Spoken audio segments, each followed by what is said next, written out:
चलिए, बाजार में ज़ोरदार तेज़ी के बाद अब 2 दिन से थोड़ा कंसोलिडेशन।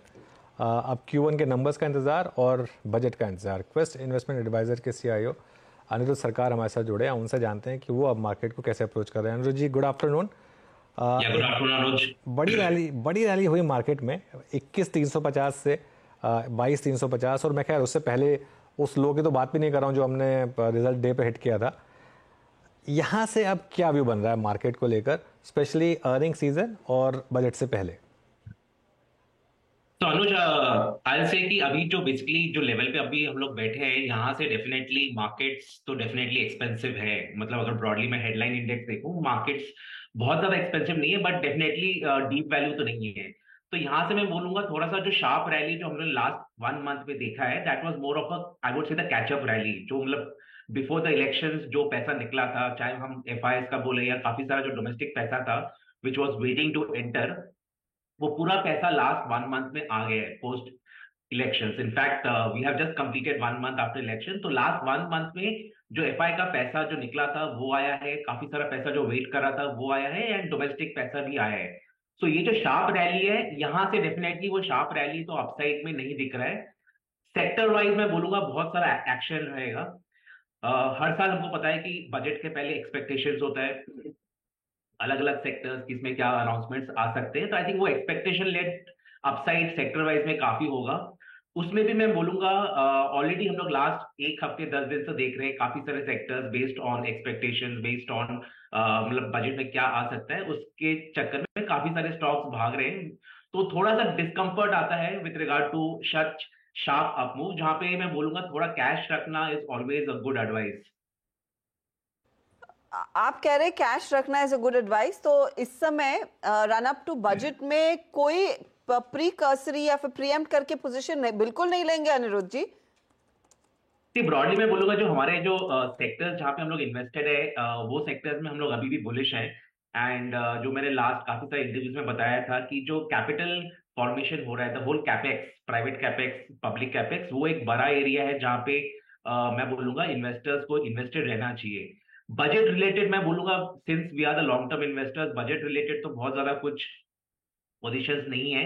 लेकिन मैं बोलूंगा जो सेक्टर्स में हम लोग बुलिश रहे हैं, अगर मैं बोलूं सेक्टर्स कौन कौन से हैं, one is your whole power sector. And when I say power sector, the whole value chain of power sector, मतलब from the companies who are producing power to transmission and distribution, power EPC, power appliance, power equipments, ये जो पूरा value chain है वो एक बहुत बड़ा focus area रहेगा। Not just in the budget, budget में भी मैं बोल रहा हूँ कि शायद गवर्नमेंट का फोकस रहेगा for more power capex, but अगले 3-4 साल में भी ये बड़ा सेक्टर होगा जहां पे गवर्नमेंट का फोकस रहेगा। तो वो हमारा एक बहुत बड़ा एलोकेशन है। दूसरा जो बड़ा allocation is about the capital goods, engineering companies. ये भी आई थिंक गवर्नमेंट का फोकस रहेगा on infra spends and private capex जो काफी टाइम से वेट कर रहा है, आई थिंक वो भी अभी होने वाला है। सो आई वुड से ये जो पूरा capital goods and engineering goods sector है, इस पे भी बजट का भी फोकस रहेगा, प्लस उसके अलावा इकोनॉमी का भी फोकस है। तो ये हमारे जो ओवरवेट एलोकेशंस है, we are continuing with that. Anirudh ji, ये 2-3 दिन में जो हमने क्वार्टरली अपडेट्स देखे स्पेशली बैंकों की तरफ से, उसमें एक तो deposit growth challenge major, CASA deposits का घटना जो लो कॉस्ट डिपॉजिट होता है, जो आपके एनआईएम्स में एक पुश देता है, जनरेट करता है, ये दो चैलेंजेस क्लियरली विजिबल है क्वार्टरली अपडेट में। आपका टेक, और क्या ये निफ्टी बैंक में फॉर द टाइमिंग थोड़ा डाउनसाइड खोल सकता है? क्या आपका व्यू क्या है इस वक्त बैंक्स पे? नहीं, absolutely. So I will say कि ये जो CD रेशियो है, ये लास्ट 1-2 क्वार्टर से RBI हाईलाइट कर रहा है that you know banks need to focus on that. जो बड़े प्राइवेट बैंक्स है उनका अभी भी जो रेशियो है is not within the comfort zone, and इसलिए आई थिंक जो कुछ बड़े प्राइवेट बैंक्स है they are in talks of you know down selling their the loan book. तो वो शायद से एक एंगल हो सकता है जहां पे बड़े private banks would want to down sell their loan book to bring their CD ratio within the comfort zone.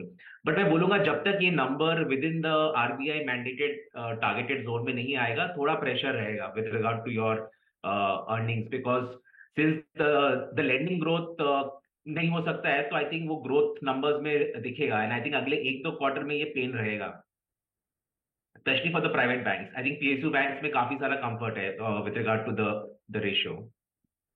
Okay, IT पर क्या व्यू बन रहा है अब इस समय, क्योंकि लार्ज कैप आईटी में ऑल ऑफ अ सडन पिछले एक महीने में बड़ा मूव आया, खासतौर से इन्फोसिस में। ये मार्केट क्या प्राइसिंग करने की कोशिश कर रहा है? सी आईटी सेक्टर अगर हम देखें लास्ट ऑलमोस्ट 6 to 8 months में मैसिव अंडर परफॉर्मेंस रहा है। अभी जो आई वुड से कि जो कैचअप रैली हो रहा है वो इसलिए हो रहा है क्योंकि आई थिंक टिपिकली अगर हम देखें जो यूएस में द रेट साइकिल होता है वो जैसे घूमेगा typically that is a good for discretionary IT budgets. तो वो एक बड़ा चीज फैक्टर इन हो रहा है। दूसरा जो चीज है कि because of the time correction and price correction जो आईटी सेक्टर्स आईटी कंपनीज में देखा गया है उसके चक्कर में वैल्यूएशन थोड़े आई वुड से has come with in the reasonable zone. मतलब ब्रॉडर मार्केट देखें तो कुछ भी वैल्यूएशन कंफर्ट नहीं है, बट कुछ पॉकेट्स आर देयर लाइक से फॉर एग्जांपल आईटी सेक्टर जहां पे वैल्यूएशन कंफर्ट दिख रहा है। तो आई विल से कि थोड़ा सा वो पैसा वहां मूव हो रहा है। फार्मा एक दूसरा सेक्टर है, आईटी एक दूसरा सेक्टर है जहां पे काफी सारा प्राइस अंडर परफॉर्मेंस रहा है, तो वहां पे थोड़ा कैचअप हो रहा है। जो हमारे इंटरेक्शंस रहे हैं विद डिफरेंट आईटी कंपनीज, एक और चीज जो देखने को मिल रहा है कि जो डील पाइपलाइन जो बिल्टअप हुआ है लास्ट 1 साल में उसका एग्जीक्यूशन ग्रेजुअली पिकअप हो रहा है। एग्जीक्यूशन ऑफ डील पाइपलाइन एक बड़ा कंसर्न था because pipeline was very strong but execution नहीं हो रहा था। That execution is picking up. So I would say कि along with the US rate cuts execution picking up जो पाइपलाइन में था, along with that the margins bottoming out and improving, ये सारे factors and with valuation comfort वो एक बड़ा multiple factors है जो मिलके I would say IT sector को सपोर्ट दे रहा है। एंड आई वुड से कि that is a good area to be in. मतलब आज के दिन में अगर मैं बोलूं कि IT is a good place to have allocations. Last कुछ महीने से हम लोग भी ऐड कर रहे हैं हमारे पोर्टफोलियोज में आईटी कंपनीज जो हम लोग काफी टाइम से like we were avoiding IT. आपकी इस समय ये सरकारी रेलवे कंपनियों पर क्या रणनीति रहेगी? और सिर्फ सरकारी ही नहीं, यहाँ पर जो बड़ी निजी कंपनियां हैं जो रेलवे के ऑर्डर्स बैक करती आई हैं, क्या वहां पर एक्सपोजर बढ़ाने की गुंजाइश है या नहीं अनिरुद्ध? क्योंकि अश्विनी वैष्णव ने साफ तौर से कहा कि 10,000 नॉन एसी कोचेस वो और मैन्युफैक्चरिंग के ऑर्डर्स देते हुए दिखाई देंगे, 150 अमृत भारत एक्सप्रेस ट्रेन के ऑर्डर्स, ओवरऑल रेलवे का नेटवर्क और मजबूत करने पर जोर दिया जाएगा। तो अब कंसिडरिंग स्टॉक्स 52 वीक हाई पर आए हैं, मौके कहां ढूंढें? क्या निजी साइड पर जो सप्लायर्स होंगे उन पर ज्यादा जोर दिया जाए? विद रिगार्ड टू रेलवेज में बोलूंगा हम लोग लास्ट ऑलमोस्ट 18 मंथ से बुलिश रहे हैं। आज के दिन में भी हमारे पोर्टफोलियोज में कुछ रेलवे स्टॉक्स है, बट मैं बोलूंगा यहाँ पे बहुत ज्यादा एक्सपोजर इनटू प्राइवेट सेक्टर में नहीं करना चाहिए बिकॉज वैल्यूएशन एक बहुत बड़ा फैक्टर है। कुछ कुछ कंपनीज है जो प्राइवेट सेक्टर में जो अच्छे हैं and they can be kept, but मैं बोलूंगा जो पीएसयू स्पेस में है कुछ रेलवे कंपनीज जहां पे जो लोग एक्चुअली एग्जीक्यूट कर रहे हैं, जहां पे वो are actually implementing, minimum I think 5 to 7% allocation portfolio का होना चाहिए टू रेलवे। क्योंकि जो मैंने कैपेक्स साइकिल बोला उसमें railways is a very big part of the capex cycle along with power and infra. तो definitely I would say railway में एलोकेशन होना चाहिए। वैल्यूएशन देखेंगे तो कंफर्ट नहीं मिलेगा, बट उसमें भी आई थिंक कुछ कंपनीज है रेलवे पीएसयूज में जहां पे वैल्यूएशन कंफर्ट है आज के दिन में। और इसको हमको बजट के एंगल से नहीं देखना चाहिए, इसको अगले 3-4 साल के एंगल से देखना चाहिए बिकॉज ये एक ऐसा सेक्टर है जहां पे एज यू राइटली मेंशन जो कैबिनेट मिनिस्टर ने अनाउंस किया, आई थिंक ये एक ऑनगोइंग प्रोजेक्ट है। इसमें कुछ कुछ कंपनीज है जो एमएनसी साइड में है जो कंपोनेंट सप्लाई करती है to different parts of the wagon, different parts of the engine, वहां पे भी मैं बोलूंगा अपॉर्चुनिटीज है। There are some companies in the capital good space जो प्योरली रेलवेज में काम नहीं करते बट उनका भी एक बड़ा कंट्रीब्यूशन रहता है विद इन रेलवेज। उनके खुद के बुक में परसेंटेज कम होगा बट ओवरऑल उनका बड़ा कंट्रीब्यूशन रहता है फॉर द रेलवेज। वहां पे भी exposure one can take because that gives you a diversification कि आप पूरे रेलवेज में डिपेंडेंट नहीं है बट पूरा जो कैपेक्स साइकिल है उसमें you are expose to. So railways as a theme definitely one should play for the next 4 to 5 years।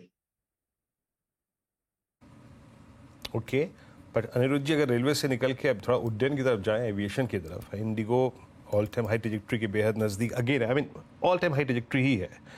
और इस बार थोड़ा सा जीएमआर एयरपोर्ट्स में काफ़ी स्ट्रॉन्ग स्विंग आया है। जीएमआर एयरपोर्ट्स भी अब अपने इस दौर के हाईएस्ट क्लस्टर पे मेरे ख्याल से ऑलमोस्ट डिकेड जो पहले हाई था 120 का उसको रिविजिट करता हुआ। Then we have all class of I think hotel stocks.